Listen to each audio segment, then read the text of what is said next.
Good evening, ladies and gentlemen. Welcome back to the Shadow and Sun Show, and welcome to another episode of Gatekeepers. To my left or right, depending on how you look at it, we got the one and only Jade going to help me out with this one because this one's a toughie. We are talking demons and devils, the ultimate in evil, or at least in my humble opinion. You may go with your evil gods and what have you, but before there was that in most literature, there were the demons and the devils, the really big bad guys that, even if you kill them, they just come back. You've literally got to go into the depths of hell and hunt them down. And, with depending on how you look at it, 666 layers of the abyss, that could take a while. So tonight we have the crafting gamer, our good friend Bo Paints Minis, and Philip Blair in the chat. Welcome, folks. I'm going to roll on over to my list of questions, which will take a mo. I hope you guys are all having a great evening. I'm looking forward to hanging out with Bo tomorrow. If all things work out, I'm going to be doing a one-on-one with Bo from Bo Paints Minis to talk about who Bo is. I know him. Some of you guys know him, but I want to, give him a chance to really, show everybody what he's all about. It doesn't hurt that he's one of my favorite GMs in an online game on Friday night. So Bo's got a busy Friday. He's got to show off on the channel, and then he's got a GM for his motley crew of I'm going to call them Space Marines, Starship Troopers. It's a fun game. It's populated by people like Omen Owl and Mark from Mark's Genre Mixer and Kevin, a.k.a. That Darn Cat, and myself. Hopefully we'll be getting my son to jump in on that game during the summer. And Bo says he is a bad, bad boy. You'd never guess that from those squeaky clean looks of yours. What about Cthulhu demons? They eat D&D demons for brunch, snacky snack. We will talk about that a little. That's a kind of a personal DM, choice, depending on taste. If you don't run Cthulhu and Azoth as the ultimates in your game, then it's Friday, not tomorrow. Sorry, Bo. Yeah, I know that would have sucked. So I got a busy Thursday.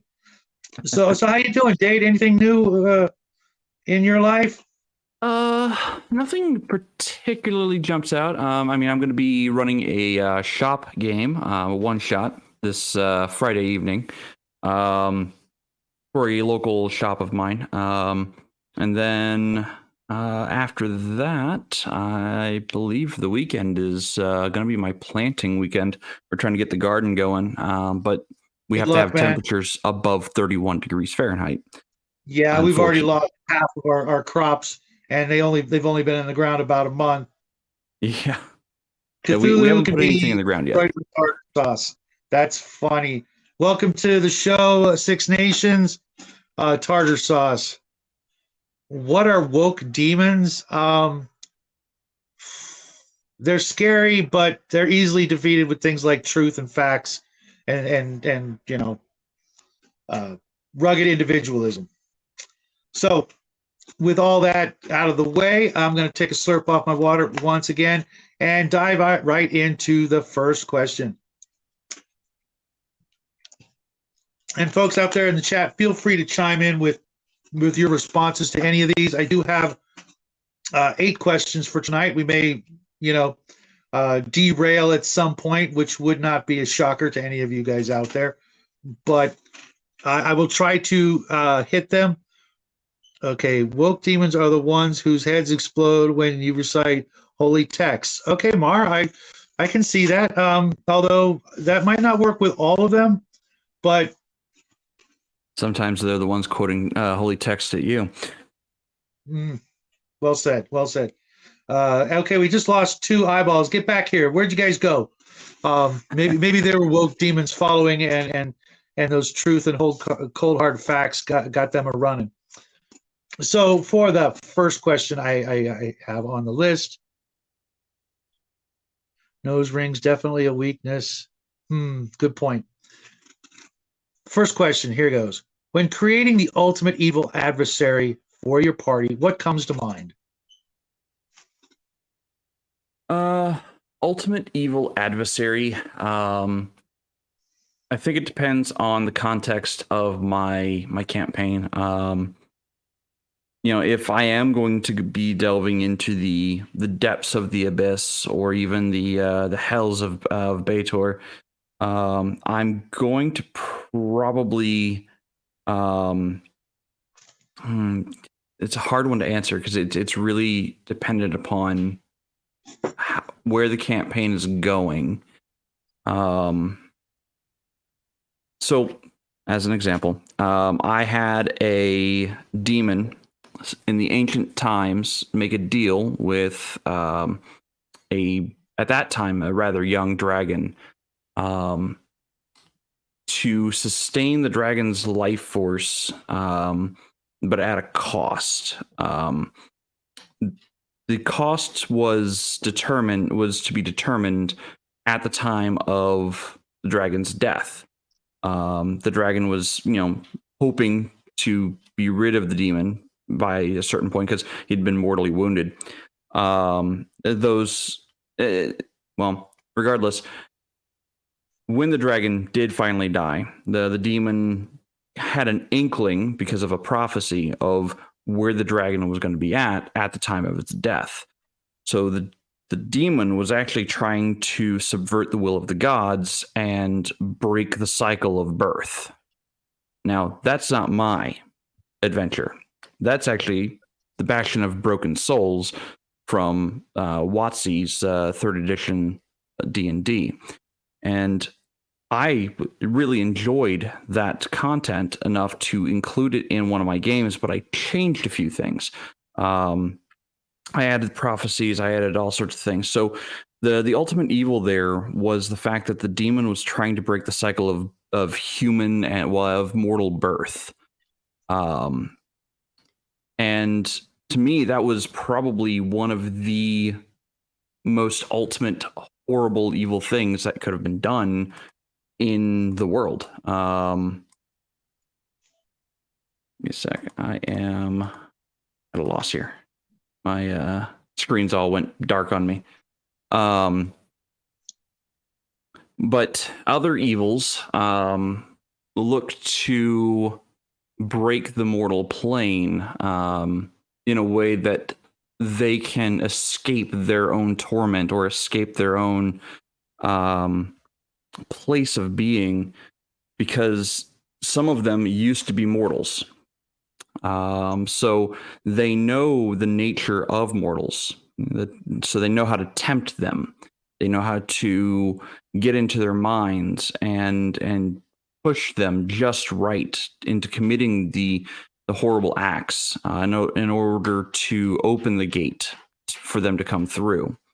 Because they don't want to be where they are. They want to be in the mortal world. Some of them may have been kings or liches that or wizards of some kind that were hoping to rule the world one day, and they never gave up on that, and they just kept going, doing more and more unspeakable things until their soul was claimed, and now they're seeking a way back into the mortal world to finish what they started, or maybe even take revenge on all those who worked against them.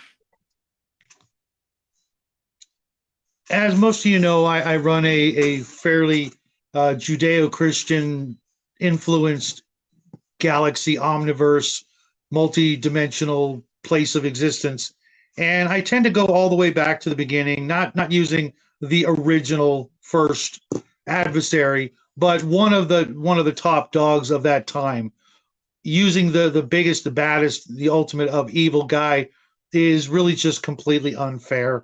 There was an actual article way back in Dragon Magazine that had the stats for Satan for AD&D, and that was just a little bit ridiculous in my opinion. You have to be millennia old to be even to be able to compete and contend with an evil like that. Of fighting the good fight, but the ultimate good fight, that's left for NPCs, so to speak. So I never do that. I usually create a demon or a devil, and just have that one minion of the adversary continually keep tabs on the player party, and stick its ugly hooked nose in whenever possible to sink his claws and fangs into their existence whenever the opportunity arrives. But I usually wait, assuming too much that the party's even going to get that far is a bit of a stretch. Hold on one second, folks. Yeah. Prevent some of the dead air here. Some of the other concepts that I, and this is kind of caveating off of what Shadow said about my word. I am sorry today. I am a little brain dead. Sorry, little guy got home and was wondering where his grub was, and of course it's in the oven. While we're at a small I tried break, to carry on without you, but I'm a bit brain dead today, apparently. No worries, no worries. I'll steer the show just fine. Thank you. I wanted to go back to Brian from Weird World War II. He said, whoop, that was before that. He plays the Pathfinder background, and it's got some great devils and demons in the mix. I also dig using the forces of Shellax. I think I can't. That's too small. I need to bring that up larger.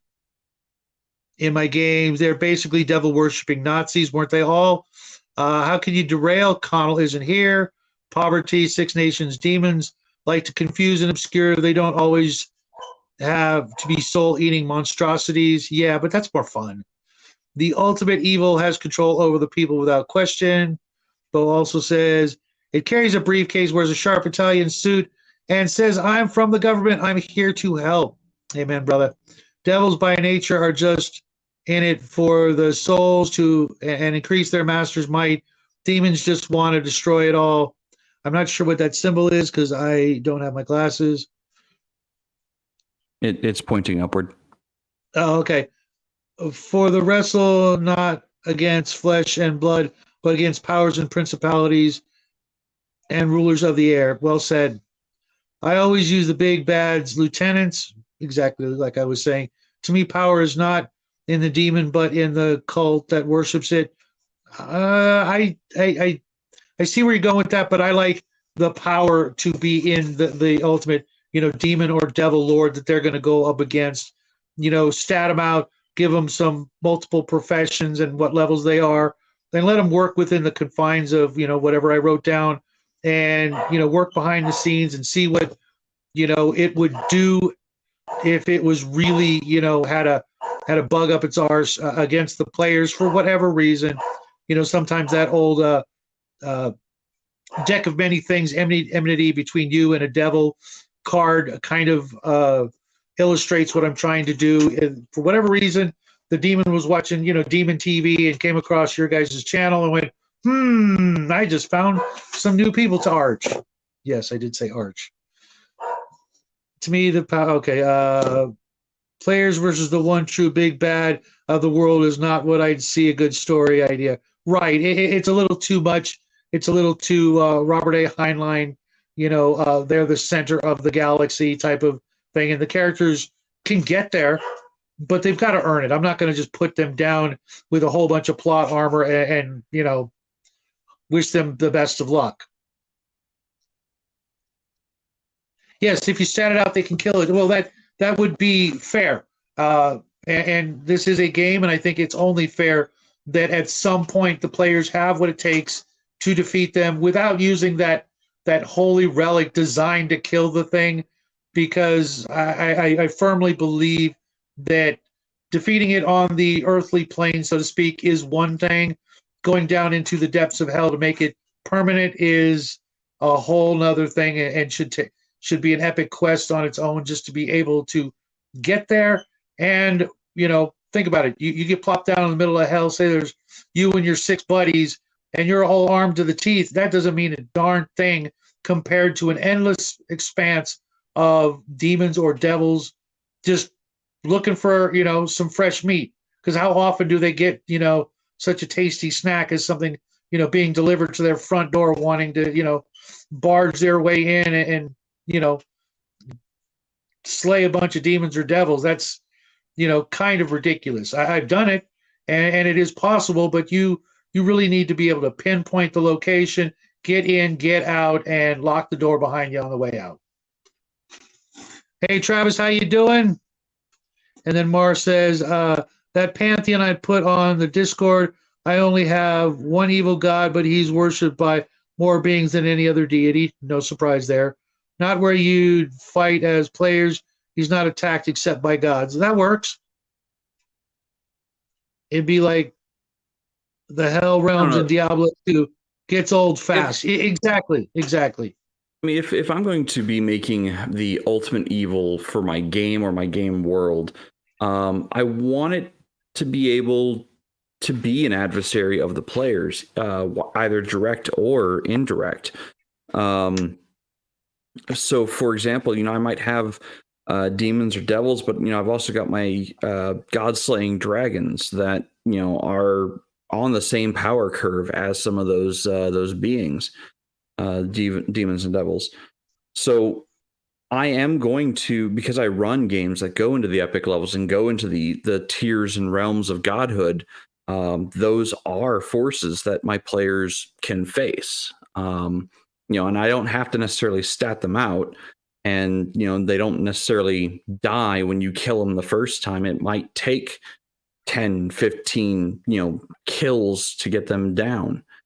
What was it in? I think it was the Wrath of the Righteous. They went up against both Baphomet and what was the other one's name? Daskari. And you can only kill, like permakill, a demon lord after it has died once, and it has to wait in its realm for a full year and a day to basically have that immortality protection again, that true immortality protection. Otherwise, if you kill them with the right weapon or the right power, they perma-die, and you have to be on the same power curve as them. So you've got to be mythic powered or godly powered to even make the attempt. Any other attempt is just futile. So,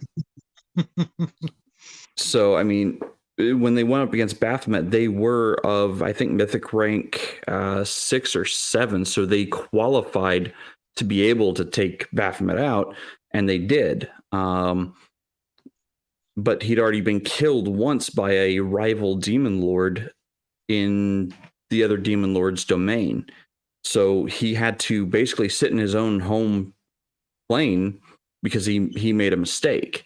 He tried to take vengeance for the death of his daughter against the party who had killed his daughter.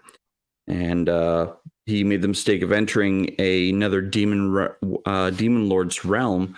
And that demon lord would just happen to be an assassin and murdered him as soon as he stepped foot on her turf. So then the party goes in and, takes the fight to Baphomet. Well, it's either he runs away with his tail between his legs, which he's got too much pride for that, or he stands and fights and tries to take as many of them out as possible because they weren't quite immortal yet. So it looks like you jumped on into question number 2, which was, do you use demons and devils in your campaign? And if so, what part do they play? Before I go with my answer to that question, I want to say hi to Intergalactic Overhaul. Basically, we are discussing how we use demons and devils in our role-playing games. Pretty much sums that up. But then Justin had to chime in with, I don't know, I never seen any safety rails around those clouds in heaven. Pretty dangerous looking to me. Not really if you've got your wings. Demons who are worshippers of Zalfax call his powers to try to slay the party or the players. So many evil clerics. Gotcha. Weird WW2. Brian says, the thing about evil is that it isn't that powerful by itself. It needs those legions following it to really make it work alone. They are weak, and most will repel against it by instinct. That was the case once upon a time, but these days I'm not so sure. Actually, I'm going to counter that, or actually, I'm going to caveat off of that. The evil is not necessarily. It can be powerful by itself if there are good people willing to do nothing about it.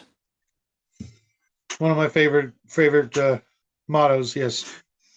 So, I mean, evil can act alone, and it can become very, very powerful through the inaction of good people. I have seen it in many games where an evil was rising, and it was a lone evil. It was actually I think it was an arc druid, or it was some kind of evil spellcaster, probably not a druid, probably a wizard of some kind.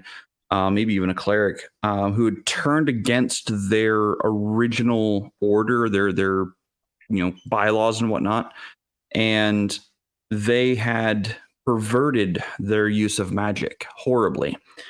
But no one would do anything about it because they were once this grand hero that saved the realm. And everyone's like, oh, he's got to have a reason for what he's doing. Like he wouldn't act this way unless there was a reason. So people did nothing while he continued to pervert magic and continued to give more and more into the realms and powers of evil, until the party's like, well, we're tired of doing nothing about this guy. We're going to go stop him. I'm like, awesome. Let's go do this now. Travis says, if I wanted a truly evil group of beings in a game, I just make them a bunch of women in a cat cult. Okay. Brian again says, kind of like a biker gang. Alone they're pussies, but together, watch out. You live in Texas, right, Brian? I just hope they're not watching, because I've known some of those guys, and depending on, the particulars, a lot of them I wouldn't mess with. Just like real life. Six Nations, you could play off the hierarchies of devils and demons too. Maybe the PCs need to finagle a favor from a rival principality in order to advance their agenda against another. That's pretty darn risky. Always liked Morpheus when he tried to reclaim his dream helm in hell. I don't know what you're talking about. Garlic makes me feel my feet stink. Welcome to the show, Hungar. Hope you're doing fine. Justin, Baphomet never dies. He just takes over your government. Yeah. You think anyone will issue me wings? Justin, all you got to do is ask. Or, Most of all the D&D I have played was all modified. Hey, Hungar, I get the same way with asparagus when guys. I need to read some of these chats before he knows you're going to read all of them. Before I didn't. I actually passed up one because Bo worked out his issue. I always wanted to play Demon, the Fallen White Wolf. The players were playing Fallen Angels who were trying to be good. Evil doesn't need to win a popularity contest. It's been around longer than Worshippers, sure. Question for you. Are demons, devils, and all in your campaign natural or supernatural beings? Could you have demons in a world without traditional RPG magic? Absolutely, because I'm very skeptical towards claims of real magic in the real world, but not so skeptical when it comes to the existence of angels and demons and other things like that people have believed in for, forever. Intergalactic overhaul. All D&D has to be modified. If not in its pure form, actual demons get summoned. I heard from a church lady. Again, I need to read them before I say them. Hope no. Oh no. Bados, boost fighters, or the Jokers Banditos. Here. Oh, Banditos. Okay, I didn't see the N. There is no N. Banditos. My first ever character was a half human, half minotaur, strong but dumb, 3-shot crossbow and a battle axe. That sounds fun. We've all drew blood together. Yes. And I'm going to get back to the rest of those as I answer question number 2 for you all. Do I use demons and devils in my campaign? And if so, what part do they play? Well, right off the bat, I like to draw from my secret weapon. You guys know it. I'm sure someone's going to beat me to the punch in the chat, but I go straight to volume 3 of the Arduin Grimoire that had some demons in it that were just, for the time, just absolutely terrifying. The hells described in the same book and the demons themselves were just incredibly powerful for the time. Now, if you were to stat them out exactly like they read, maybe not so much, but one of my favorites was the Night Demon that just every time I would bring one on into the battle, people were going to die. And I'd root for the players, but with the breath weapon of 4 level loss, life draining breath weapon, that just makes it over real freaking quick. Now, what part do they play?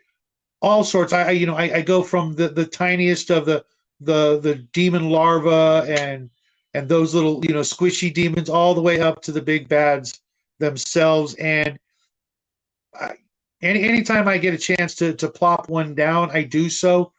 I do actually have a campaign running right now where, do you guys remember the old Twilight Zone where the guy had trapped Satan in a castle and then in his closet with a crook as the bar to hold it closed? Oh God, that's a classic. Anybody out there remember that one? I'm going to run all the way down to the bottom of the chat to see if anybody remembers that one. Nobody's responded yet.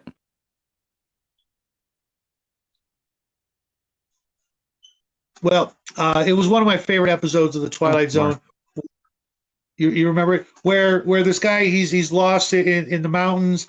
He seeks shelter in a monastery, and they let him. I think it's even called the Howling Man. And while he's sleeping, he hears this guy racked in pain, being tortured. He finds the cell that he's in, and there's a shepherd's crook. It's the only thing holding the door, and the guy behind it could easily just pull the crook and toss it and unlock the door. But for whatever reason, he's begging the newcomer to the monastery to let him out. And he's like, the monks drag him away saying, you can't, he's crazy, you can't let him out, blah, blah, blah.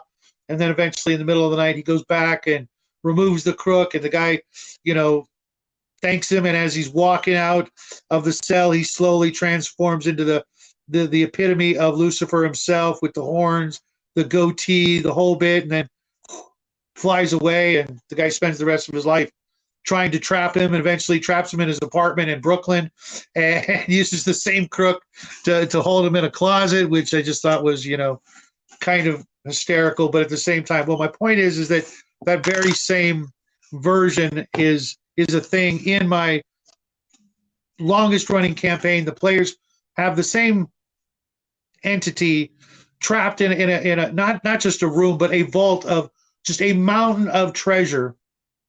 Okay. And he's locked in there, and they can come and go as they please, and he can't escape unless, they let him escape. And he has yet to ask them to let him out. And they are baffled. They own this planet, and he's trapped on it. It's their vault world, they call it. And they cannot for the life of them figure out why he's not asking to be let out. Mind you, this is a quartet of evil player characters who have ran through the galaxy just committing atrocious crime after atrocious crime. And on this one little world in the center of their empire is this planet with this entity, and they're to this day baffled. Why doesn't he want out? The first one to guess gets a free miniature army painted by Brian. Again, I'm going to pick on you because I know you paint armies. So if you guys figure it out, hit up Brian, and he'll paint you like a 1 or a 2 or 3 millimeter army and ship it off to you. I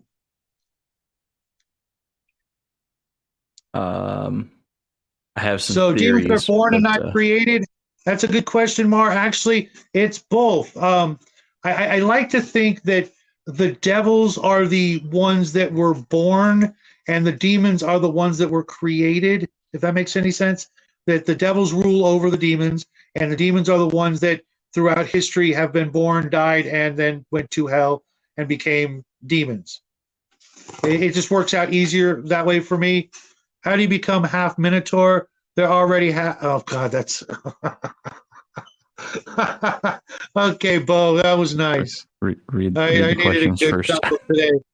Got to run to do my live feed. Okay, Brian, you stinker. I guess he hurt. He didn't want to paint up a free miniature army, but that's okay. I know where to find you. Have a great evening, Brian. Keep it weird. I will definitely watch the show after this one, a bit later because I got to do family stuff after the show. Yeah, that was weird. Oh, great. All we need is some Bible thumpers checking this out. Satanic panic all over again. Hey, you know what? I would agree with you, except that society has turned completely 180 degrees to where now Satanism is okay and Christianity is the new thing to panic over. So you guessed it. I'm going to do whatever I can to expose that evil for what it is. The devil is not mocked. Oh, we mock the devil all the time. 6 witches versus a dragon. 1 witch lived. Solo tail. I ran all 6 heroes. My ex was DM and tried to kill me. Of course she did, because they always do.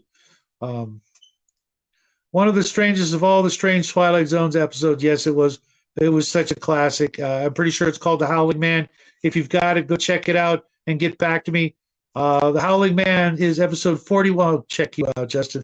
Of the American television anthology series, The Twilight Zone. So, getting back to your second question, using demons and devils in a campaign, what part do they play? So I have run many campaigns in my own game world, and one of the more recent ones was entitled The 10-Year War.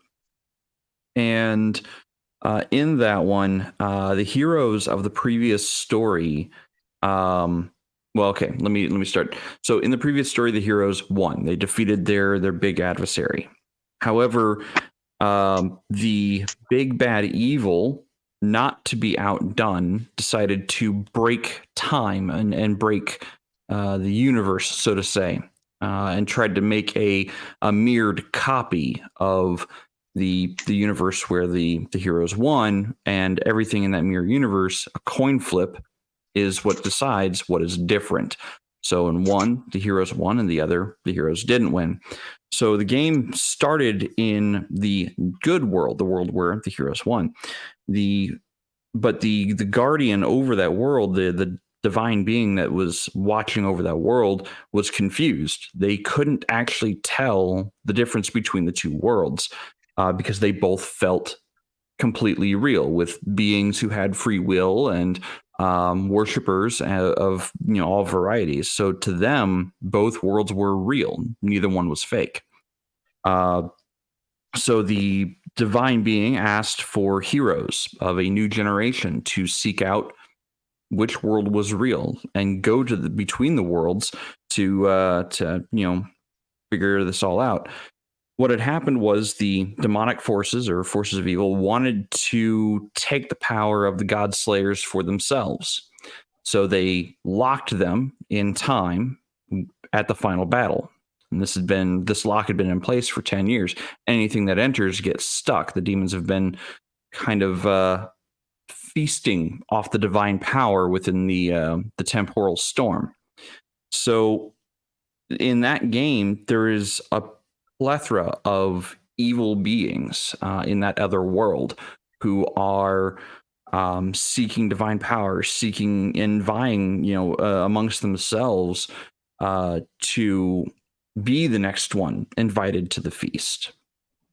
Because the arch devil or arch demon, whichever one I can't remember because it's been over 10 years, but whichever force was the primary antagonistic force, they had offered small bits of divine power to their minions.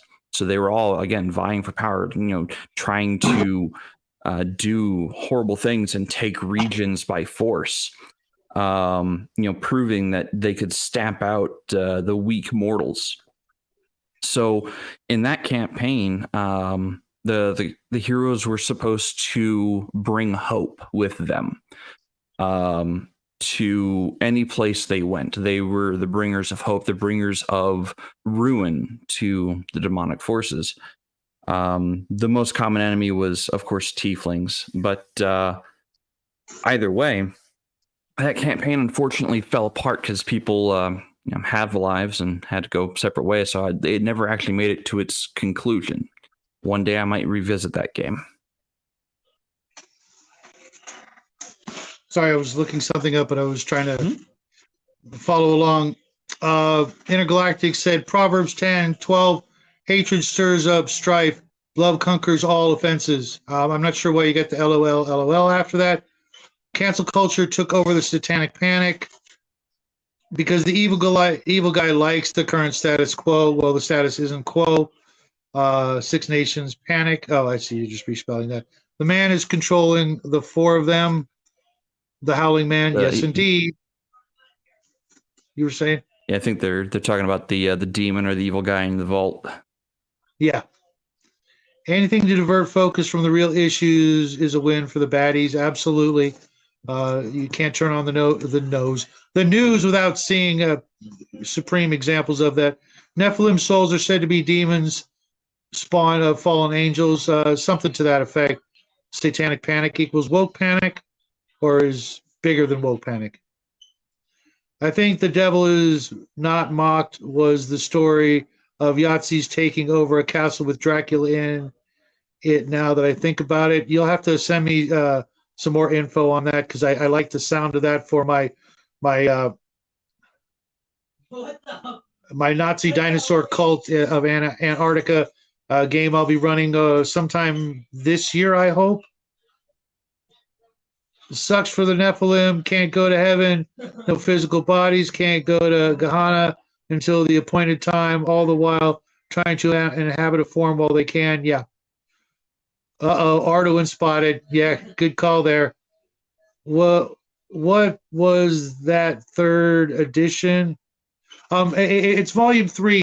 This is the hardback version, but Arduin originally came out in digest books like the original old white box D&D. There were small little books with parchment covers, and in volume 3, which I'm trying to find in the hardcover version, describes a bunch of the demons. And for question number 4, I think it is, I wanted to be ready for it, and I didn't think to do that until now.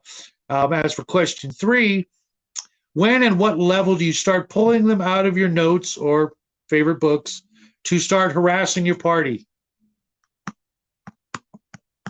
So for me, having run several different tales against demons or campaigns against demons, in Wrath of the Righteous, they come out in the first module. So like by level 5, you're already fighting demons. Actually, I think it's by level 3. In my 2 Worlds, 1 Home, that was the actual name of the campaign, where they go to the other world. In that one, they had started fighting against the forces of the Abyss fairly early on. I think it was like level 4 or 5, maybe 6. In other games, it's really been dependent upon what challenges they have chosen to take on. I've got my movers and shakers moving in the background. And some of them are outsiders. Some of them are, local kings or local evildoers of some kind. So it's really dependent upon what challenges the players are looking to go after. Because I do try to run a more open game, unless they're on a specific path, like, hey, this is the path we want to be on, and we're not going to divert. And it's like, okay, that's fine. I'll make content for that. So if my players latch on to the forces, and to run against the forces of evil, then that's where I'm going to be taking them. They're going to probably start off with clerics of those forces, or worshippers of the forces first, at levels 1 and 2, maybe 3, but generally level 4 and 5 is when they're going to start running into their lower level demons or devils, whatever the case might be.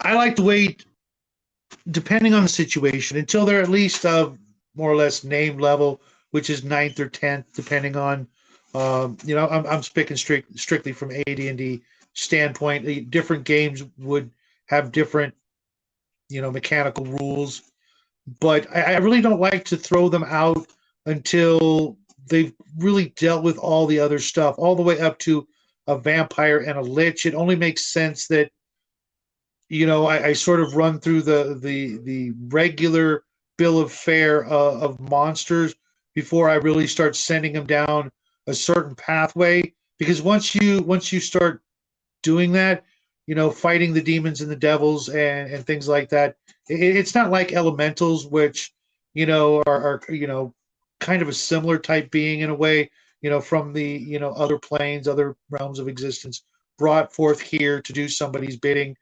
Demons and devils are, once you get one in there, especially in the old school rules where they could gate in fellow, their brethren.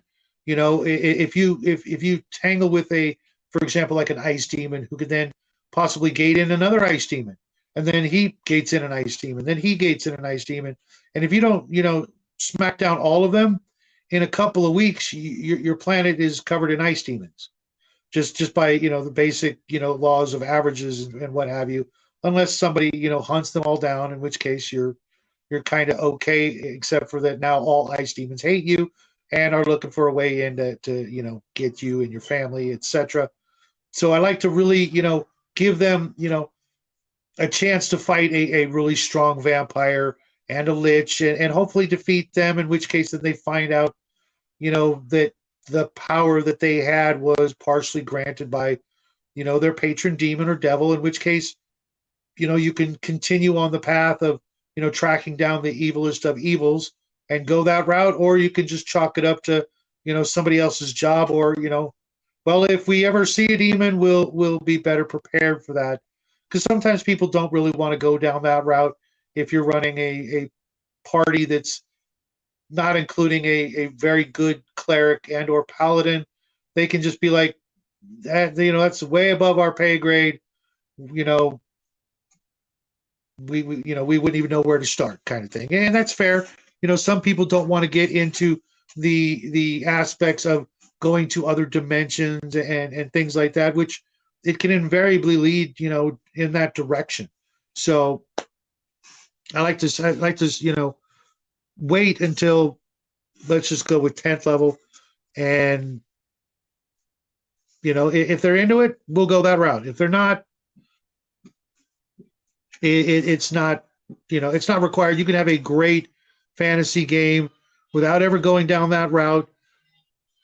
But if you do, just understand that it's the it's evil incarnate. It's going to test all the players and their abilities, unlike any other battle. Even going up against a standard, not Jade style kaiju dragon, his dragons are a completely different level of dragonness. I really dig them, but sometimes the players want to be able to actually win and not just be a grease stain under something gigantic Godzillian footprint.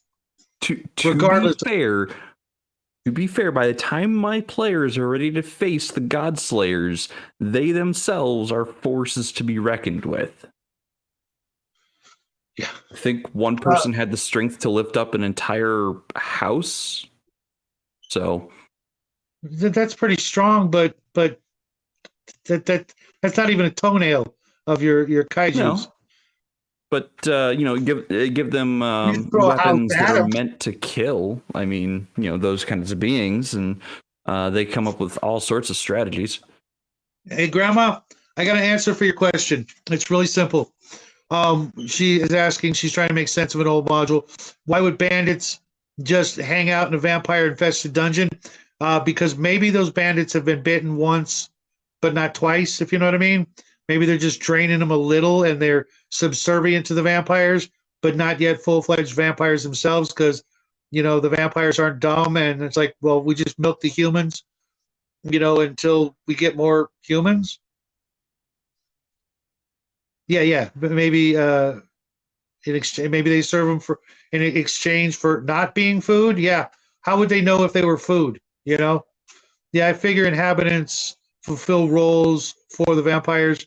Six Nations. I think of the John Steakley novel Vampire S. Padre gets wiped out. Vatican sends in the neophyte to substitute. Got to find the right heroes to go up against the old timey and epic evils. Sure. Got to go teach a Wednesday night class. Thanks for hanging out, Bo. I look forward to talking to you later tonight, tomorrow, or Friday, if not all of the above. And guys, if you have not checked out Bo's channel, what are you doing with your life? He's at a mere 45, 50 something subs, and yet he pulled a 600 view video last week, about being alone in the game community. Go check it out if you haven't. Give him all the thumbs up and likes and all that good stuff. Max, long time no see. Whoop. We just lost Shadow. So Max in the chat says, if characters want to live, they won't fight the kaiju. I don't have the power to select, but I'll just carry on until he gets back. So you are right, Max. If my players want to live, they probably shouldn't fight the kaiju. Yeah. Welcome to the show, Max. My go away button is right next to the post a comment arrow. This tablet is just ridiculous that this $200 gadget still works better than a $1,200 laptop. The servant angel is the only thing that works. Maybe they don't have to. They choose to. Vamp Witchy is gnarly. Okay. Goblins are on loan as guards from the Orc King. Good for you, Mac. Thanks. I want to see him get to the same numbers as the rest of us. With a steady schedule of videos, he will be one of the best of us, and pumping out videos long after I retire, to the Philippines or something like that. I don't know. Just steal an idea from Hungar. So that puts us at question number 4. Do you make custom demons and devils, or do you use particular demons and devils from a monster manual or other pre-printed sources? I've already told you guys I do a little both. I like to make my own, but I also like to modify the ones from the Arduin Grimoire. I'll read a little bit about it once Jade has answered this question, because my favorite is pretty nasty, and it's not 4 levels of great. It's only 2. So for me, running demons and devils and such, it really actually depends on the campaign itself, as well as the rule set that we're using. If we're running Pathfinder, they've got, God, I don't know how many demons and devils in their collection of bestiaries. If I'm running a module, I'm going to run the demons specific to the module. For like Wrath of the Righteous or something, I'm going to be putting in the thematically appropriate demons that the module actually gives me. So I'll have those on hand. If I'm running my own content, it's going to be thematically appropriate. Like if my players are in a region of tundra, they're probably going to be fighting against ice demons more than likely, or maybe even demons or devils that might work well in that environment and use the environment to their advantage, or rather me using the environment to my advantage. If the players are skulking around a castle, I might throw a Vrock or 2 in there for the scream. Just to be able to catch them all in one tight area, because I'm a dick like that. Because I love using AoE abilities against players, because they, for some reason, love to group up. You want to piss off a party, hit an AoE shatter, and if they're carrying gems, glass vials of potions, or even if some of them are good aligned native outsiders like Azamars, and they're carrying around vials of unholy water that they found laying around, well, shatter is going to do more damage to them than an actual AoE spell. Because I'm like I said, I'm not kind of a jerk DM. Oh, you've got money? No, you don't anymore. But no, I use a smattering of a lot of pre-printed monster manual material as well as bestiaries or whatnot. But the few times I've made demons on my own, for my own flavoring, for my own thematic reasons, that's where my headspace has been. Is I wanted something thematically appropriate, and most of them are twisted mortals. Mortals who became demons and rose in the ranks of their perversion.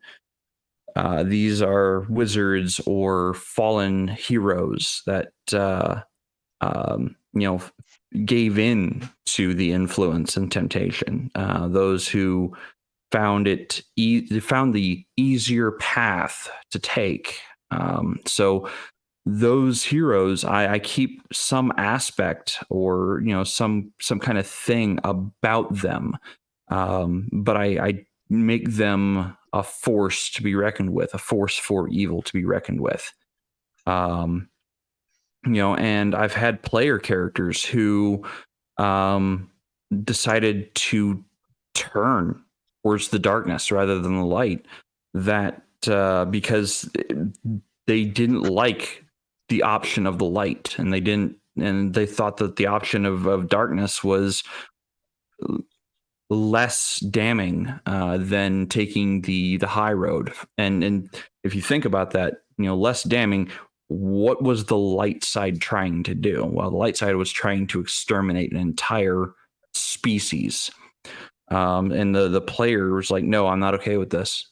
I'm going to turn against them. I'm like, okay, well, you are now a paladin who is a fighter without feats.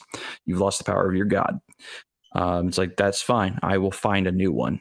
And one that is more in order, more aligned with what I want. That player's character eventually became a demon. An anti-paladin demon. He had a just cause in not exterminating these. I can't even remember what I called them. The race that he was trying to protect. But he stood in the way of the extermination that the church had mandated. That player's character became an ultimate force against the party eventually. Well, it sounds like the church knew what they were doing. Maybe, have a little faith and trust in them. You didn't see them losing their abilities, but he did. You know what I mean? Well, the church actually wasn't following the word of their God either. There was a twofold thing going on, and the god he believed in wasn't actually a god. They were act worshippers, so to say, and he was fooled into believing that their worship was for a good god.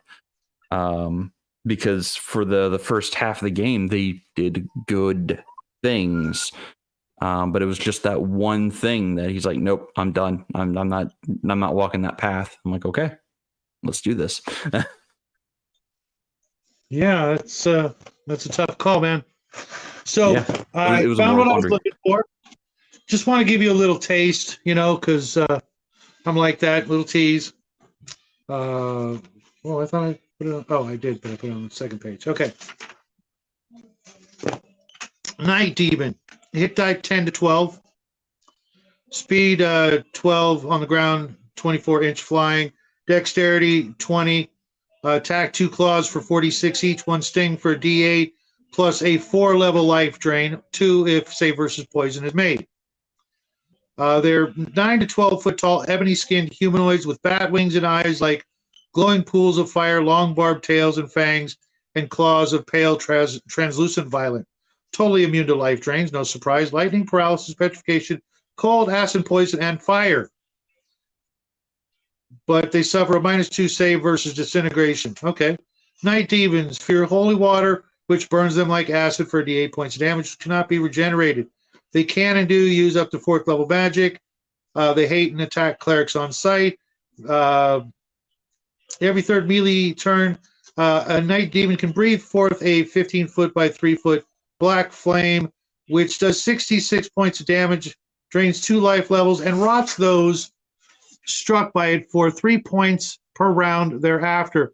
If hard pressed 3 times a day, they can exude a 60-foot cloud of completely opaque, except to them, black poison gas that does 10 dice of damage to everybody within it and lasts for 20 minutes.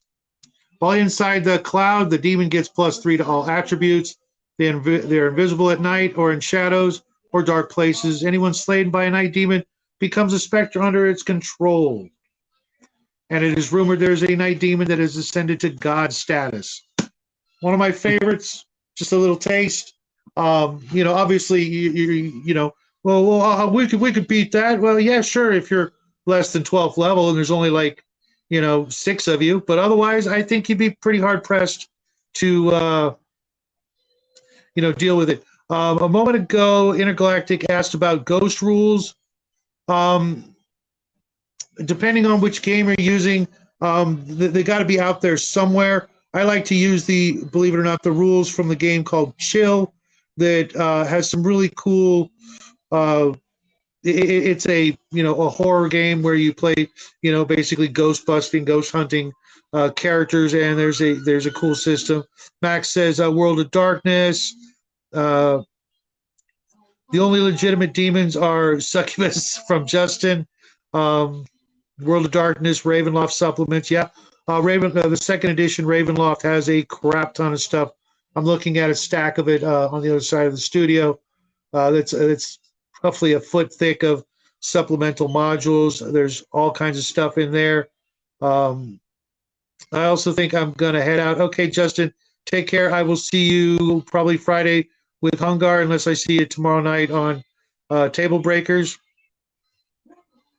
I love the idea of having player characters who lose fights to slavers going into the slave pen instead of dying with new.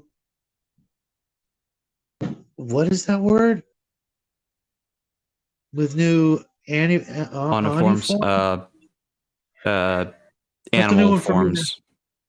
Oh, okay. Furries. Oh, okay. Well, not going to touch that one.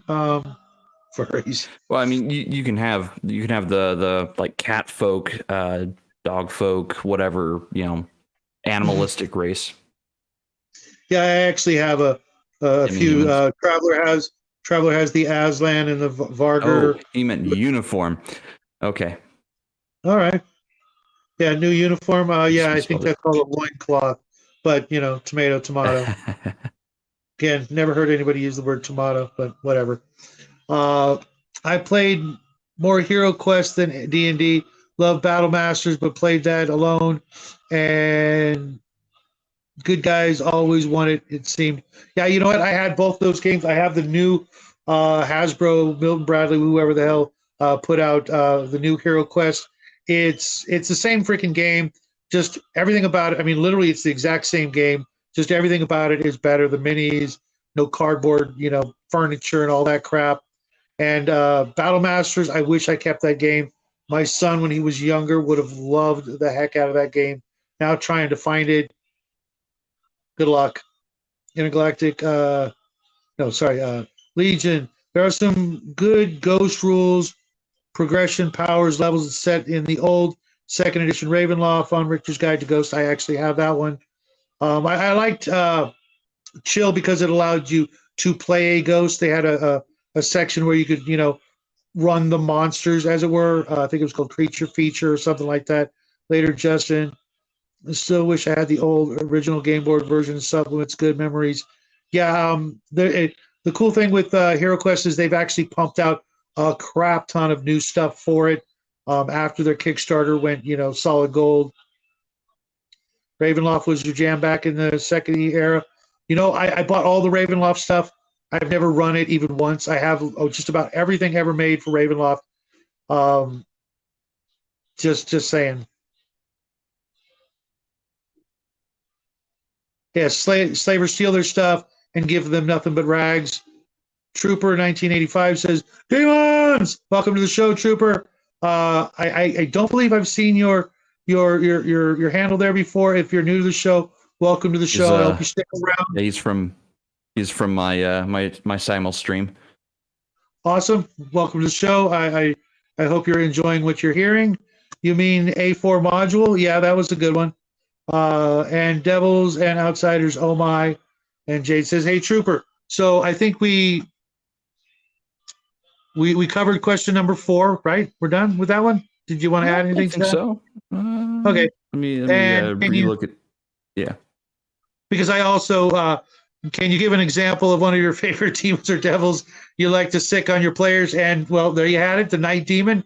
If you want, I'll try and type that up somewhere if you guys are interested. But I'd much rather you went out and picked up some Arduin. And if not, I get it. It's not easy these days to just pick up any old game that you might not actually use. But if Bo were here, he would attest to the fact that the original hardcover of the original trilogy it's not really so much a game on its own. Well, it tries to be. It's much better as a whole bunch of great supplemental ideas from all the way back in the 1970s, 78. It was the first supplement to D&D without permission and was a really underdog, gonzo kind of situation that has just some brilliant insight from a brilliant guy who left this world way, way, way too soon. Exalted Players goes. As far as favorite demon or devil to throw at my party, I have to go with the Balor. It's one of my absolute favorites. The Pit Fiend would be the devil version of the Balor, and not just Balrog. Because the Balrog is the Tolkien version of this being, but Balor actually has origins also in Celtic mythos, and yeah, I'm very much into my Celtic ancestry, so that's the one I typically go to. But the Balors, I will use them as legionnaires almost, and things. Things have gone horribly wrong, or you've overstayed your welcome when a Balor shows up. Now I've thrown a Balor at a party that was, I think, level 6 or 7. They were not meant to fight it. Like, that was the signal of, we've overstayed our welcome. We need to flee. Time to run. Yeah. And that wasn't, me just being, I guess I was being heavy-handed, but they were trying to do some incredibly dumb things. And they were trying for the perfect good guy solution to a problem.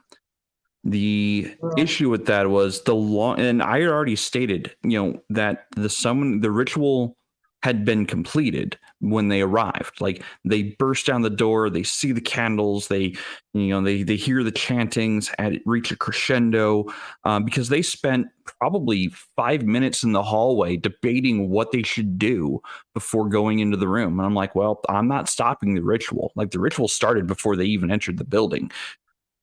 Then I gave them a time limit before they got up to the final room of, I think it was like a 30-minute time window, from the moment they entered the building to the moment they, got to the final room. 30 minutes and a Balor would show up. They spent forever on the first floor trying to clear every single room, not like leg and leave, and just, take out, the forces and prevent them from being able to fight. No, they had to go in for the kill. Then they spent like 5-10 minutes searching every single room. They were not cognizant of the time crunch they were under, even though that they were warned that the enemy was trying to summon hellish forces against them and, to wipe out the city. So players took too long. They get there. They fight and kill the cleric or the worshiper, and but by then it was already too late. The Balor was already on its way. So they're sitting there deciding over loot, pieces of loot, and then suddenly this Balor shows up, and they're like, why is that here? I'm like, I gave you guys all of the clues. You all missed it. I'm sorry. It's either run or die, because this guy does not care. I did not know that, Grandma. Hell yes. Black Box Ravenloft. Yeah, I've got a couple of the black boxes. OG Monster Manual still has some of the best artwork. Yeah, it does. The demons, the devils, the dragons, just so much great artwork. Phil of the Insignificant Light, never heard of it, and always love Succubi. Yeah, I've got a hell of a collection of Succubi miniatures. Just saying, you shall not pass. A lot of lore to pull from Celtic mythology, Welsh, Irish, Scottish, English. All have variants by tribe, clan, etc. You know, being part Irish, I should know more than I do, but I've gone into that before. It's just I tend to feel like I'm copying too much when I do stuff like that, or that I'm doing something that everybody else is going to recognize, and that's something I hate more than anything else. If somebody can recognize what I'm pulling off from, whatever reason, that bums me out. It's like, no, you're not supposed to know. You know what I mean? It's supposed to be a secret. It's supposed to be a surprise. You guys ruined it. Now I got to change all the stuff. Quick, where's my eraser? In the middle of combat, I just like throwing new stuff out there. Maybe it's a vanity or ego thing. Wouldn't surprise anybody, but I just want to at least get a little credit for coming up with something original every once in a while. Yes, he is a good doggo, although he's eating something, and I have not fed him, so I'm kind of worried because chances are it's a piece of MDF that fell off my latest project. Delian Book of the Dead. I actually have the Tibetan Book of the Dead, but not that one. The old stories of giants are something interesting and unique, and yet they're not, because there's somebody else's stories that are all over the place. My stuff is mine. Jade's stuff is Jade's. Jade's dragons are legendary, but those are his, and nobody else other than people who they have their origins in Iron Kingdoms. Like, that's where most of their stats come from, is Iron Kingdoms. But the story that I have developed around them and their inclusion into my world is all mine. Really? So Iron Kingdoms is like gung ho on the kaiju version of the dragons? Yes and no. So the dragons in Iron Kingdoms are the Blighterghast, the Skyfang, the Ashenephos, among others, and they are the children of I can't remember what the dragon's name is. There's one dragon that is the father of all of them, but they are all of them very much not the chromatic or metallic dragons. They are their own things. They don't have spellcasting, believe it or not. They don't need it. They are terrors to behold. They're, I think, in the printed version of the book, they are like CR challenge rating 30. So they're meant for a level 30 party to go against. And that's, that, like I said, that's the source material. But the original design of them was supposed to be challenge rating 60 for some of them. This was like how do you go 3.0 like that without something from Robotech? You know what I mean? How do you? Iron Kingdoms was actually supposed to, so Iron Kingdoms is this like steampunk era game. So they've got firearms. They have warjacks, basically steam powered mech suits that they can take into battle, and some people ride into battle. So they have access to artillery. Like, that's one of the things they send at these kaiju like dragons is artillery rounds. And sometimes magically enhanced artillery. So yeah, it would have to be. I mean, and the last few times I've run the game or run these dragons in my campaign, players had access to firearms and artillery pieces. Some of them had access to like the first versions of or early versions of anti-material rifles or anti-material cannons. So when they were battling against these dragons, they were cutting through that amazing godlike damage reduction. But the dragons were feasting upon the power of divinity, so they would revive themselves to full health in a single turn. And that wasn't even an action for them. That was just, reactionary. That was a passive ability for them, especially if they happened to be snacking on a person who had divine power at the time. So, I mean,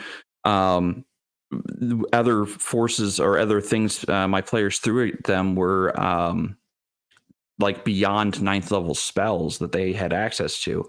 That's how they fought. That's just what they had in their arsenal, because they were like level 30, 40 characters. So they just had this huge arsenal of not just weapons but also powerful magics. And some of the magics didn't go through because the dragons had access to spell resistance or godly resistance against their stuff. So a lot of the times my players were at a loss. Like, what do we even throw at these things? One of them got the bright idea. Oh, hey, how about if I summon a rod of tungsten, somewhere near low Earth orbit, and have it drop on them? Because apparently they love reading the old war manuals or science manuals about rod from God. So my players came up with inventive ways of dealing with these god-slaying dragons. And I know I often talk about them a lot because they're a key part of the movings of my world, of my game world. But when fighting such beings, you have to pull out all stops. That's just how it is. I think Shadow has departed prematurely. Unfortunately, he'll be coming back. So let me get back on topic. Because we don't derail or anything around here. Not not without Connell, not with Connell, but yeah, we don't derail, not at all. So let's see here. He has given his favorite demon. I've given mine. So that's going to bring us to the next question, which is, what are some of the favorite tactics that demons and devils like to use? And until he gets back, I'll go ahead and start in on this one. So for my demons and devils, as far as tactics go, other than just show up suddenly without warning, and start waylaying the party immediately, they will play from the shadows. They'll be the secret antagonist behind some of the movements.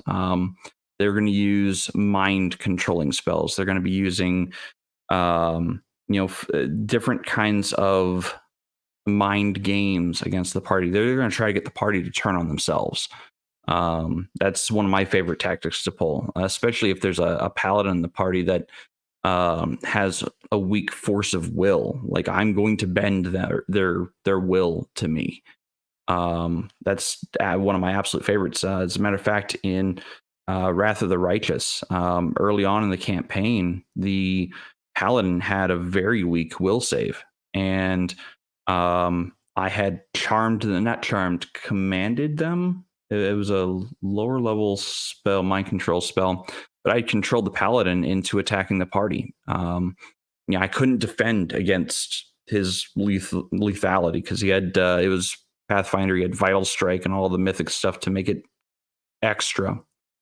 So I'm like, okay, well, how do I turn the tide? I turned the paladin against the party, and it very easily could have TPK'd the party if players weren't on their toes, so to say, to try to cancel out the spell. So As far as like other tactics I use, I will trap the players in an area that they can't escape, and then the demon will teleport away. The demon's not dumb. He's not going to fight them. He's only going to trap them for a long enough period of time to get them to be invested in the fight and not want to leave. Then he will leave, and well, the players now have to figure out, one, where did he go, and two, what is his goal. And knowing the mind of a demon, it could be anything. So those are just some of the tactics I like to use against my players. So Shadow, I have moved to your question number 6. What are some of your favorite tactics that your demons and devils like to use? I don't know what happened with my internet. My son's in the other room with his phone working. I've got another tablet here that's got the questions on it, but I had to restart my tablet because it wasn't getting internet, which is retarded. And speaking of retarded, say hello, retard. Say hello. Say hello to everybody. Yeah. Poor puppy. Yes. You're a good boy. Now get the hell out of here. Go get you. Go bother somebody else. Well, Jackie's in the shower. Oh God. Poor doggo. He then on his way out. A rug on a tiled floor, and he. Oh yes, my dogs go sideways on my tile floor all the time. So for a tactic that I use, I try to use subterfuge and sneakiness before all out might and brawn and strength and just massive numbers and things like that. I like to get them, where it really hurts. And that's usually what I call the Jimmy Olsen syndrome, where, going after their loved ones, because that's what they would do. They would go after your weak spots. And sometimes a hero's weak spot is not anywhere on their physical body, but somebody else's. And then that makes it more personal and it makes it hurt more. And it's a good test, because if the players, are like, so what? Well, then you've just taken a notch and a step forward into the darkness. You should get upset. You should get mad at me as the DM for pulling that crap, because that's what you're supposed to do. Sometimes, the DM has to be the bad guy. And sometimes to be the bad guy, you've got to do what the bad guys would do. They're not all these cartoony, mustache twirling, villains who tell you their plans.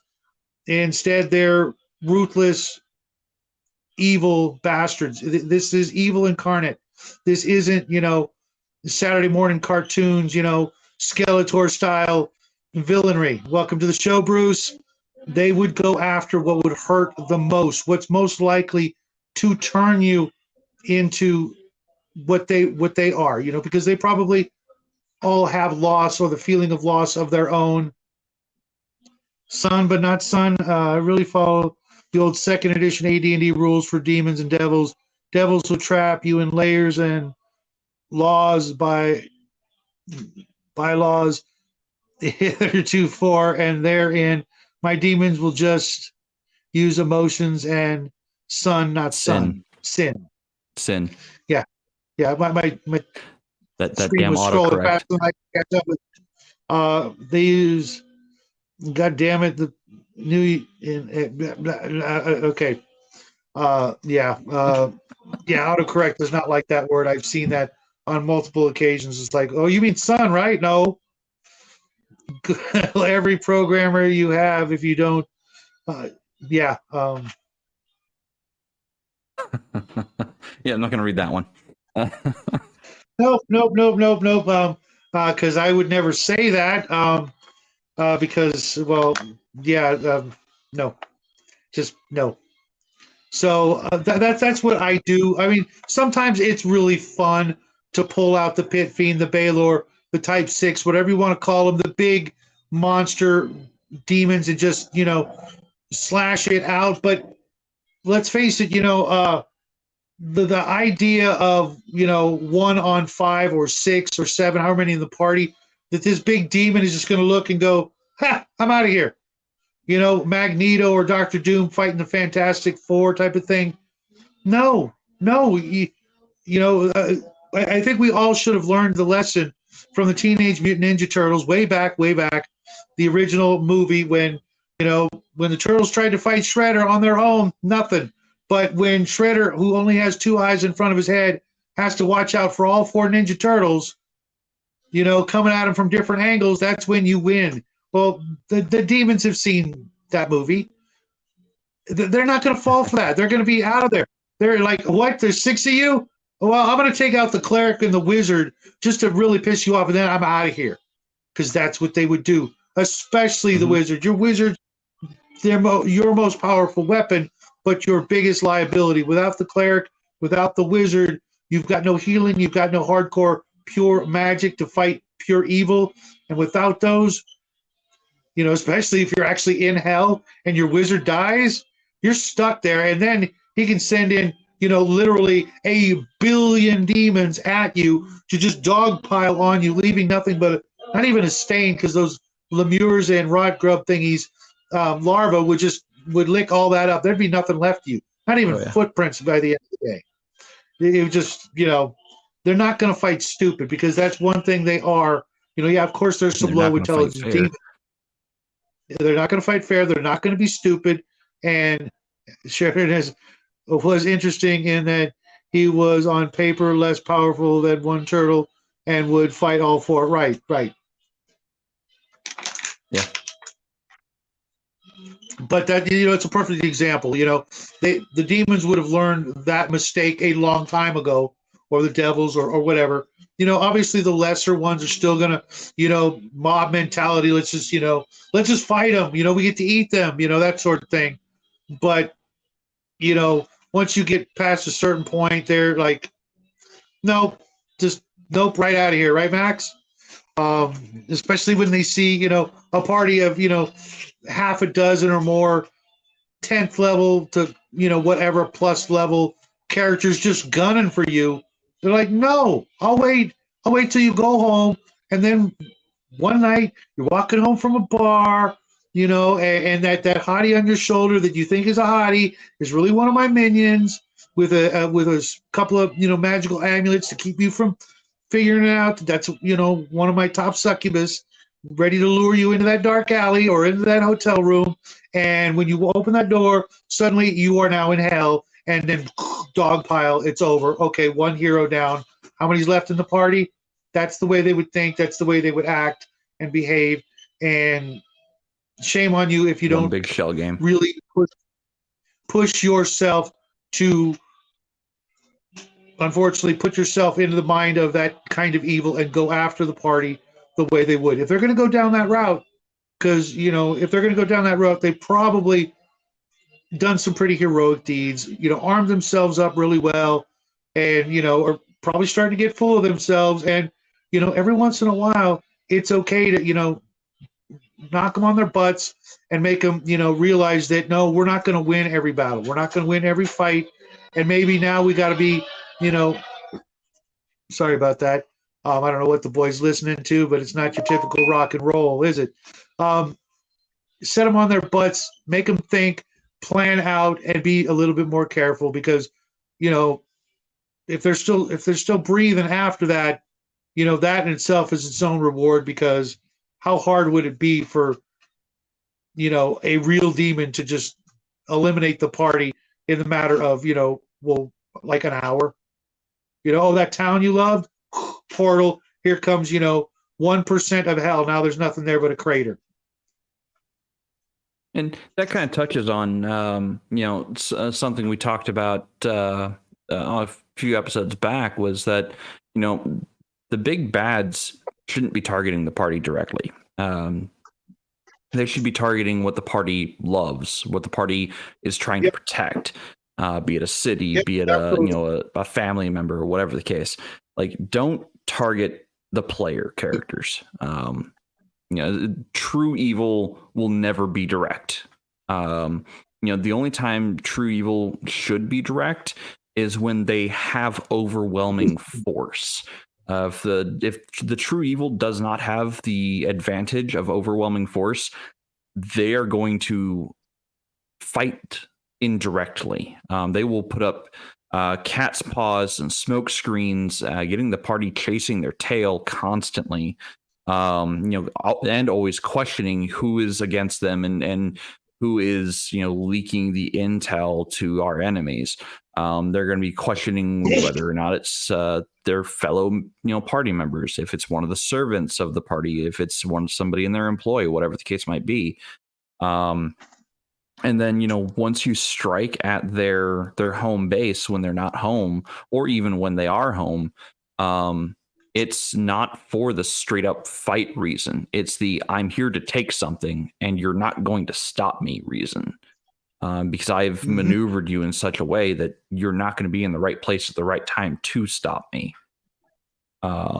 Because that's what evil would do. That's what true evil does. They watch, they look, they learn. And once they've got your pattern down, that's when they strike. Six Nations says demons could manipulate reality just to mess with someone, time dilation and what have you. Absolutely.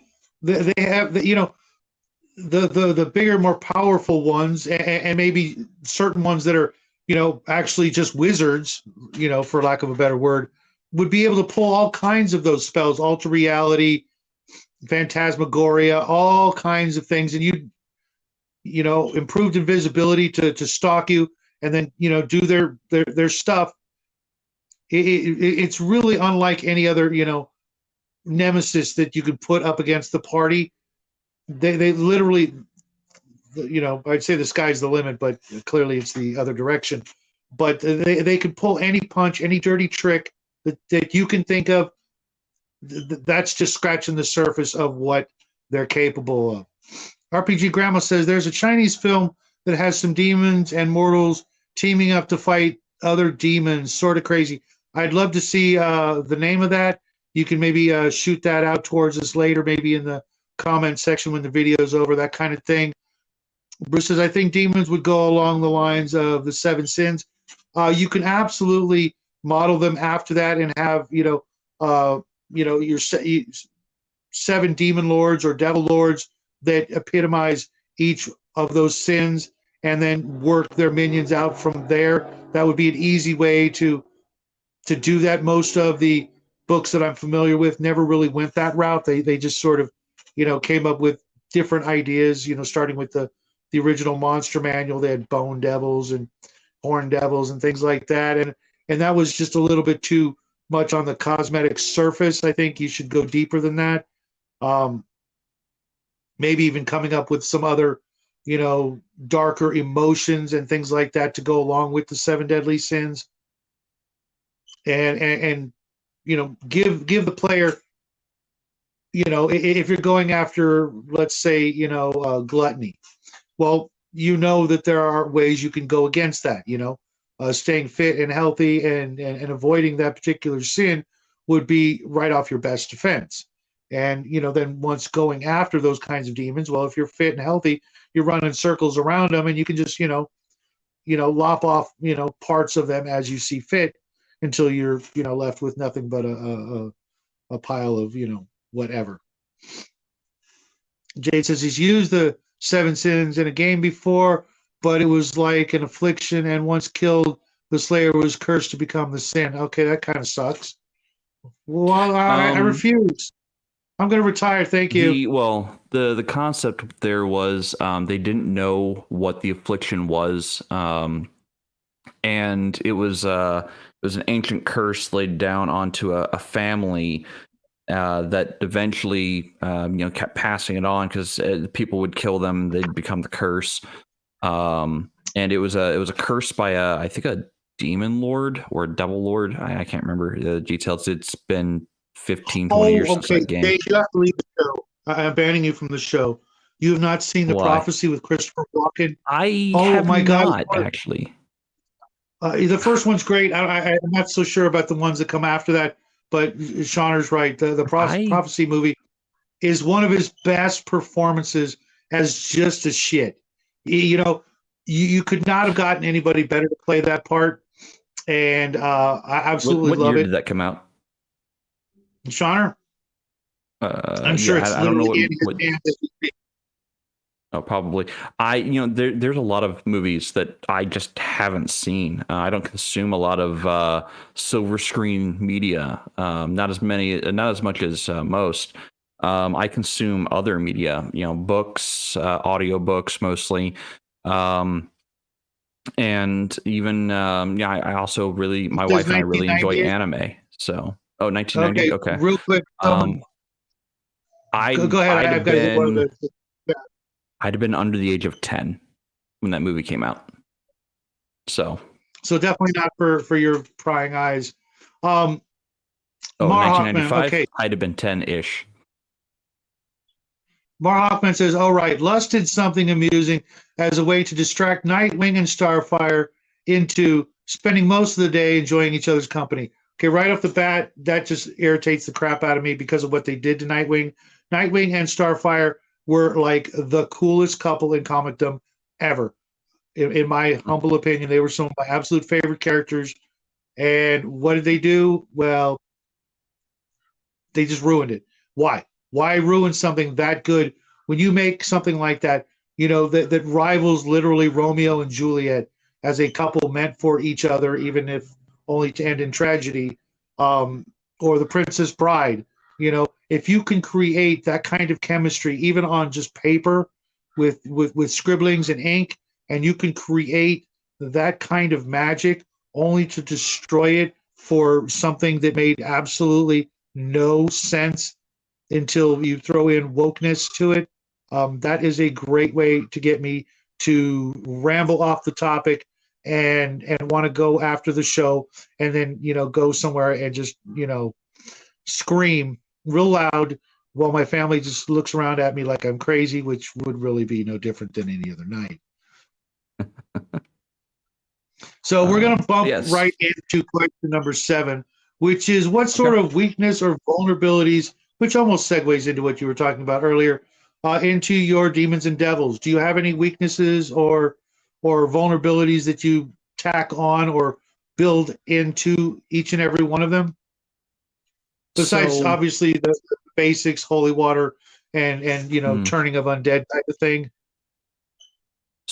that depends on the demon in question, demon or devil in question. So, for example, much like how we talked about the ascension stories of heroes ascending to godhood, if a hero instead falls to demonic or to Thanks, being a John. demon or a devil, and they ascend, whatever the inverse of that would be, to the ranks of upper echelon demons, it's going to work the same way. Some piece of gear that they might have had at the time will likely be the linchpin to their entire fall, or to their entire weakness. It could be an artifact that was left behind on the battlefield in which they fell from grace. It's going to be something that is personal to them, and that's going to be part of the campaign, is to figure out, okay, who is this person? What were they like? Why did they turn? Why did they fall to begin with? And it's going to be the discovery of that being's story, so to say. And if the party has the fortitude to see it through, they will find the relic, the worshipped relic by their ill-gotten followers, to use against them. Now, that could also be a point of strength for the demon or devil, because they could, once it gets back into their own possession, use it against the party to devastating effect. I have actually done that. The party brought them the hilt, or no, it was the crossguard of their for broken sword, and they were refitting the crossguard into a new weapon, into a holy avenger. What they hadn't realized was the crossguard wasn't their weakness. It was actually their weapon. Their weapon was an immaterial blade formed at the crossguard. because they misread a couple of the passages that I in my handouts. They completely missed it. So when they had brought the weapon to the field, the archdemon at that time called the weapon with a snap of his fingers to his hand. Yes, it was a Holy Avenger. Yes, it burned him. But he's like, oh, what a nifty little toy. Unfortunately for you, I know how to break a Holy Avenger. And he stabbed it into the chest of an innocent, and thereby corrupting the weapon. And then turned that weapon against the party to a horribly devastating effect. It was very nearly a TPK. The wizard decided to nope out of there very early on. Well, he was a wizard rogue. He was a dual classed rogue wizard. So he's like, yeah, I'm a nope out of here. Huh? Yep. So he ended up going back to the Church of the Divine God and rereading all the text. He gathered up all the papers and reread everything. He's like, oh my God, how did we miss this? So he formed an entire legion of holy men to go take on the Archfiend. Yeah, I like the idea of using trinkets from their past to remind them, but to be honest, something like that rarely has anything more than a temporary, like, stunning or disorienting quality to it. Oh, it's like you show them the thing and they're like, oh, and maybe a melee round or two of, okay, fine, better make it quick, because after that you might as well have just given him spinach, because now he's going to be even more pissed because he realizes you know him more, you know him better, and you went and dredged this awful agonizing element of their past and shoved it in their face, and now they're just going to go all kinds of berserker crazy on you until you're nothing but a smear. Yeah. Oh yeah. And then they're gonna scoop that up and bring you back and do it to you again, this time without all your stuff. And then they're gonna shove you into some larva body or something like that and keep you as a pet. I had a game master actually put in a caveat that a demon was the demon we were up against was immune to all forms of attack. Like, we just couldn't land a hit on the guy. And the demon basically said, you can't defeat me. You might as well give up now, because only, as the prophecy states, only the man not born of a woman can kill me. And when he said that, the one of the player characters is like, oh, my character wasn't born. He had to be cut from his mother's womb. Does that count? Because that was part of that was part of his backstory. And the game master's like, yes, actually, that is exactly what I intended. And then we're like, oh, well, we're going to support that guy. So that's pretty interesting. I'm so glad they went that way and not the other way with that. But right. Well, that was probably a long time. The character's story was like his mother had died during childbirth and hadn't actually, given birth yet, so they had to cut the kid from the womb. So, oh, so sad. I like to for the most part rely on the basic, holy water, holy sword, holy symbol, holy text, holy words, those sorts of things, maybe even specific spells that the players need to learn, or rituals or things like that, something to really drive home the fact that you need help from on high to defeat these things. These things are inevitably, unless they're newly formed demons, they're older than potentially the world you're standing on. They've seen it all, they've done it all, and they've probably been through it all. Little Shakespeare there? Yeah, probably. Shauna, I'll find Jade a copy of that classic film. It's something I take pride in, finding full versions of beloved movies and pushing them to people who would want. Yeah, absolutely. it's a little creepy and corny at times. And Christopher Walken, he's playing, a part that most people would turn down. He's a scumbag. He's not supposed to be his usual, charming, albeit twisted self. He literally has to play that sort of, Hitlerian,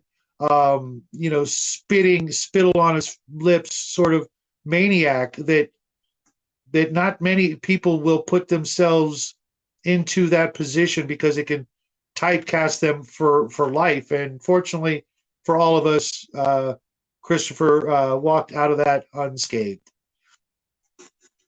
Last question on the list. This is unless you want to add something to the previous. Six Nations, Six Nations, 31 Kings states at 910.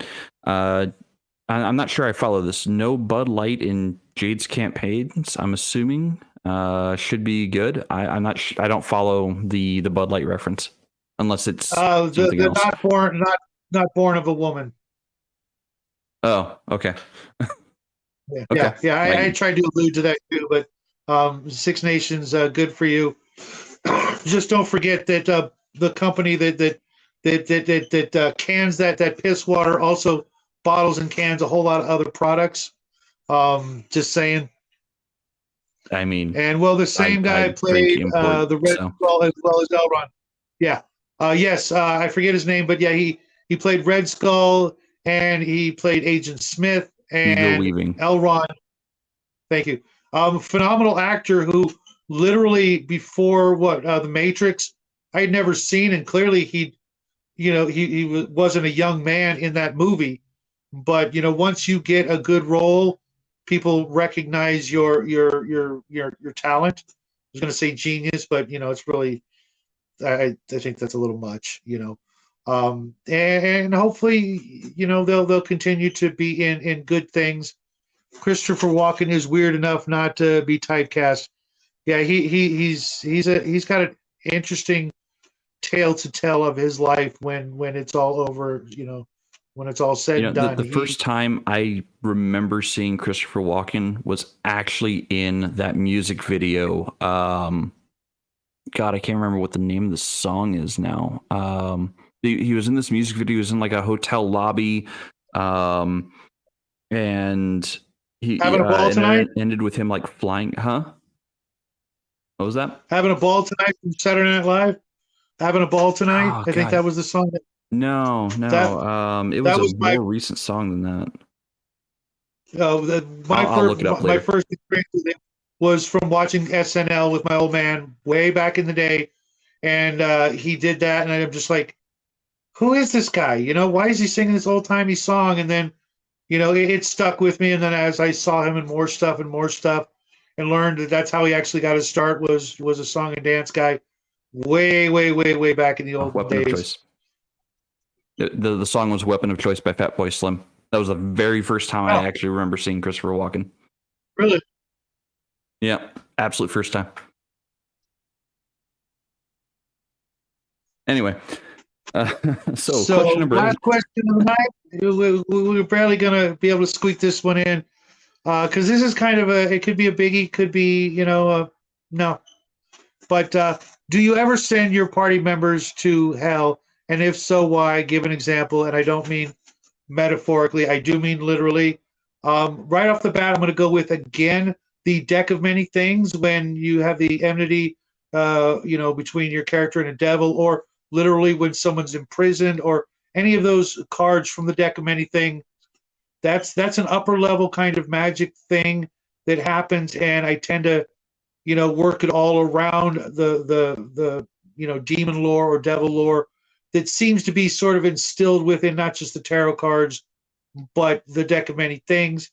And it just seems to, kind of connect. And it's real easy to do that, to, go and rescue a beloved friend, party member, that sort of thing. And, if they're smart, they will do what I always do and just decline. You put a deck of many things in front of me, I'm like, no, sorry. There is nothing in there that I can't get on my own elsewhere. And all the bad that's in there is unlike some of the worst things. It can literally be the worst things that can ever happen to you. It's just not worth it. When that was written into the original Dungeon Master's Guide, Gygax must have been having a real bad week. Yeah, probably. Man, for me, I have sent characters to hell on a number of occasions for a number of reasons. One of them this year, their beloved had made a deal to keep them alive, and the deal was for herself. Like, she traded herself because the character was unbeknownst to them, the character was actually the last of a lineage of kings, but was raised as an orphan, in his backstory. And upon finding out the origins of this character's beloved, she traded herself to keep the bloodline going for their kingdom, because it had gone without a king for so long. So he went on a quest to go retrieve her. So that was one of them. I know, very, very Dante. In Wrath of the Righteous module set, the characters are actually destined to go seek the aid of one of the other demon lords against the two that are invading the mortal world. So they go to the Midnight Isles in hopes of either enlisting, best case scenario, or in deterring the demon lord from joining with the other two, of which that demon lord had no desires in the mortal world at that time anyway. So they decided to agree and stay out of it, because they had their eyes on becoming a Mount Olympus club membership card owner instead. So, and then as far as the party going into Baphomet's domain in Wrath of the Righteous, like, that's where the campaign was designed to go anyway. But I took it one step further. I had the spy that was among the party who was being slowly redeemed by the party. I had them captured in place of their healer, to basically lure them into the trap that was the Minotaur Lord's domain.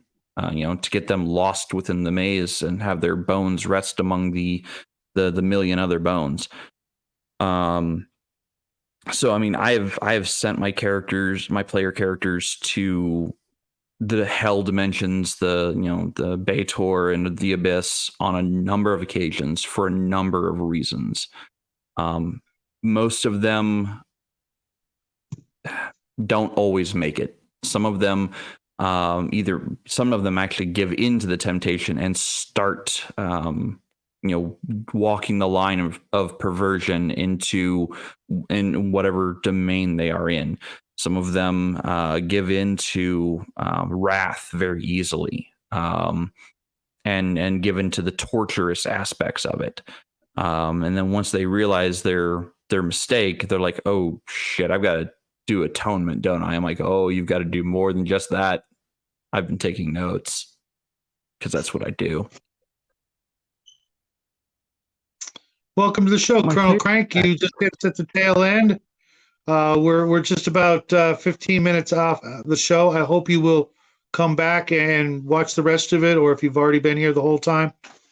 I hope you've enjoyed what you've been watching. I mention that because I know I've never seen that name before, but yeah, they're watching from my channel over here at the tavern. Awesome. Well, any friend of Jade's is a friend of mine. Yeah, there's always that temptation to put your party, down that road to literally, walk across the river Styx and do all those things. But I gotta warn you that it's really, it's more dangerous than it may seem on the surface. It's when you do this, the odds are so incredibly stacked against them.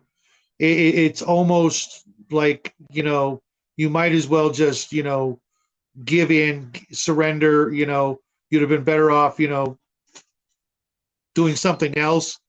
And not to mention that when they, if and when they leave, they're taking something with them back, They're whether forever it's, changed. yeah, and not just that, but they could literally, um, be bringing the end of their world home with them. They've opened up a portal back and forth that the beings there would know magics and sorceries unlike anything the mortal world has ever known. Magics from other worlds, sorceries and rituals and spells. Getting, being able to track the players down after that. So you've got an amulet of inescapable location. That's like, your lucky decoder ring from Cracker Jacks. That's about as useful as that to them. There's nothing that will stop them from hunting you down once you've done those things. Not to mention the other pantheons or gods or superpowers in your universe are also going to object to this whole thing. Hell is not for the living. It's not for mortals. It's not a place to go. When you get back, even your own gods and other gods could be very, very pissed off at you for having, broken some of the rules of creation. Death himself may be waiting for you when you get back, with a finger and a scythe. Speaking of scythes, just for you for having broken these rules, and the only way to silence you and to keep it from spreading would be to end the players. It's not the Diablo-esque video game kind of thing that so many people, I've seen it so many times before, where the DM's like, okay, well, you've killed the dragon, so now I guess it's demons and devils. There's a lot of other things that can come to your table. You don't have to go right to the end all be all of evil. There are lots of other things out there, but if you do decide to go there, I hope you guys learn something from this video. You'll do your own research and make it make sense, make it seem epic, but don't just hand it to them because they're the players. Never do that. You actually do everybody a disservice. Excuse me, folks. If you've got anything else to add, Jade, I'm gonna start wrapping it up. We're just putting my final words into my chat. So we've been mirror casting tonight. The show has appeared on Shadow's channel as the primary channel this evening. I have been as a mirroring casting exactly to my own channel at the Tavern. So if you like tonight's content, please make sure to hit the like button, because it really helps both channels. And if you really enjoyed the content tonight, please consider, if you're not already a member, subscribing to the channels shown here tonight. If those on Shadow's channel watching from there, if you're not subscribed to the Tavern but would like to, I'll try to get my link into the description for Shadow to paste for you.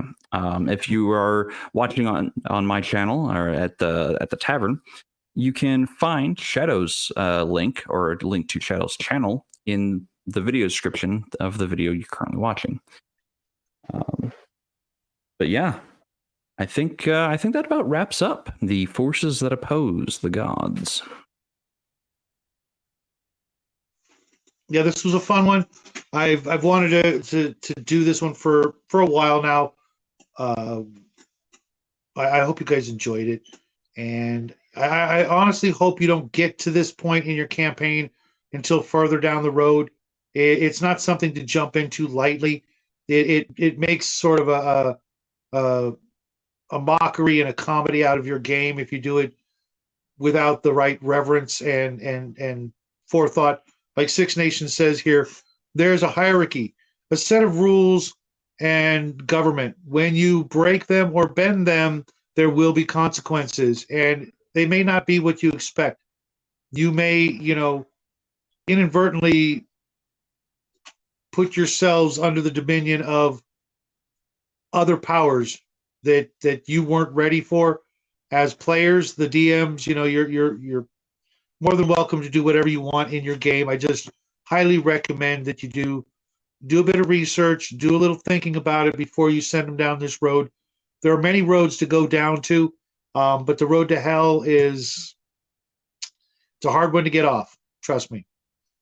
With that being said, I hope each and every one of you guys have a wonderful week and a fantastic weekend.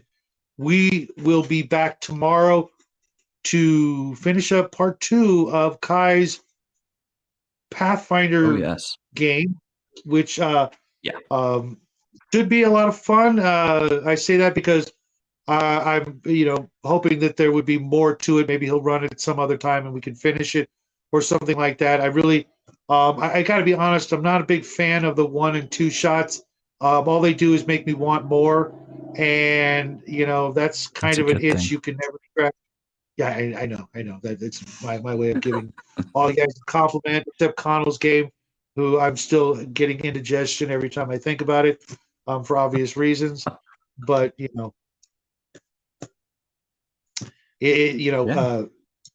a lot of fun. If you guys can't get into a game, this is the perfect way to reach out to people. There's a whole lot of people out there running online games, and eventually you guys will find your tribe. And maybe one of these days we'll be in a game together.